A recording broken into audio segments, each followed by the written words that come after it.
Hello, I'm Henry R. Mockingbird, your host with the mustache, and with the anniversary of The Man Who Laughs, I figured, what the hell, might as well bring back this old gem from the past. I'm going to give you a re-upload of my review of The Man Who Laughs, which was the inspiration for the Joker. At least it's better than whatever the hell Joaquin Phoenix gave us with this performance. For once in my life, I got someone. For once in my... Or Jared Leto with this. What do we have here? What are you gonna do? You gonna kill me, Mr. J? What? Oh, I'm not gonna kill you.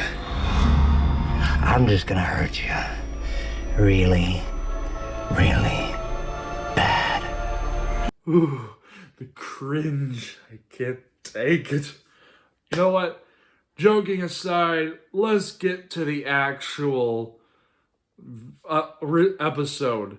Let us look back at my Man Who Laughs review. His name is Henry. He's all about those classics. Dust off the old ones and gives them shine. He finds some goodies and finds you some baddies. And reviews ones folks from forgot. His name is Henry. He's over the Can't be done, I tell you. mustache. Can't be done. 20th century reviews are here. 20th century reviews are here. Hello, I'm Henry R. Mockingbird, your host with the mustache. And with Halloween around the corner, and to capitalize on the Batman. Seriously? You're capitalizing on the Batman now? You do know the Batman came out in March, right? Don't you think you're a little late to the party? Yeah, I know the movie came out in March, but cut me some slack, geek. I have been busy for the last couple of months. Okay, you have a fair point. Now go back and do your review. Your next geek review. Alright, I'll just leave you to your review. So long. Like I was saying, in order to capitalize on both the Batman and with Halloween coming around the corner, we are going to take a look at The Man Who Laughs.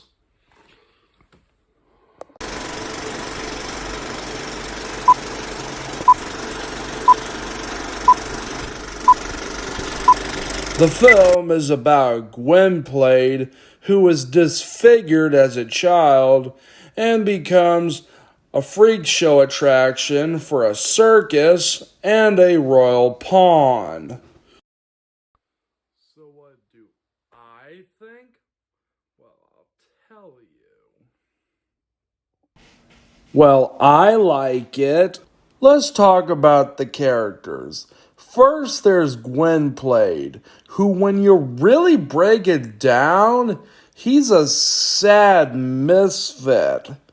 I mean, he tries to hide his mouth for most of the movie, like he's ashamed of his deformity.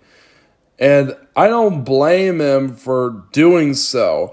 I mean, he's practically laughed at for having a disfigured mouth. He's a very sympathetic character along the lines of such tragic characters like Quasimodo from The Hunchback of Notre Dame, or the Phantom in Phantom of the Opera. And his backstory is actually kind of depressing. I mean, seeing young Gwynplaine with that disfigured mouth is really disturbing, but at the same time, it's also kind of sad. And I gotta say, the origin story of Gwynplaine getting a disfigured mouth is very similar to the Joker in Batman 89. And speaking of that, the character design of Gwynplaine was the inspiration for Batman's villain, the Joker. And if that wasn't enough, there was a Batman comic book called The Man Who Laughs. That cannot be a coincidence. And I'll give Gwynplaine this. He looks more like the Joker than Walking Phoenix does. And speaking of Walking Phoenix, does this image look familiar? Yeah, I smell a little bit of inspiration. Gwynplaine feels like the kind of character that Lon Chaney Sr. would have played.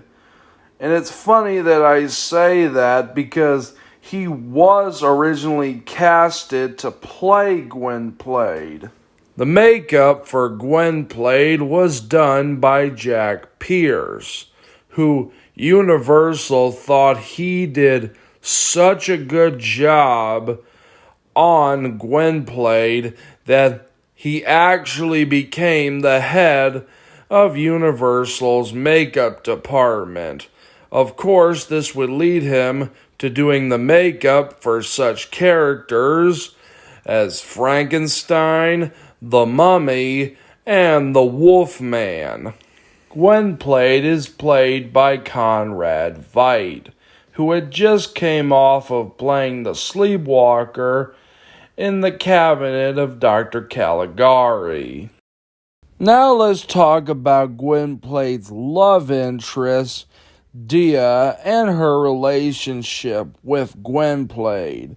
She's very nice and sweet, and is practically the only person in Gwynplaine's life who can see him for what he is on the inside rather than the outside. This mostly has to do with the fact that she is blind. And just like her, the relationship between her and Gwynplaine is rather sweet. Dia is played by Mary Philbin, who played Chrissy. No, not that Chrissy. I mean Chrissy from the 1925 Phantom of the Opera. The film was directed by Paul Lenny, who also directed the 1927 Cat and the Canary, Waxworks, and The Last Warning.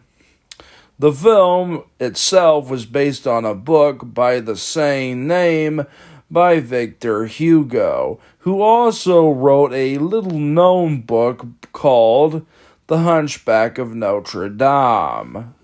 That's pretty much all I have to say about The Man Who Laughs. Well, tune in for the first Halloween special of 2022. Until then, I'm Henry R. Mockingbird, your host with the mustache, signing off.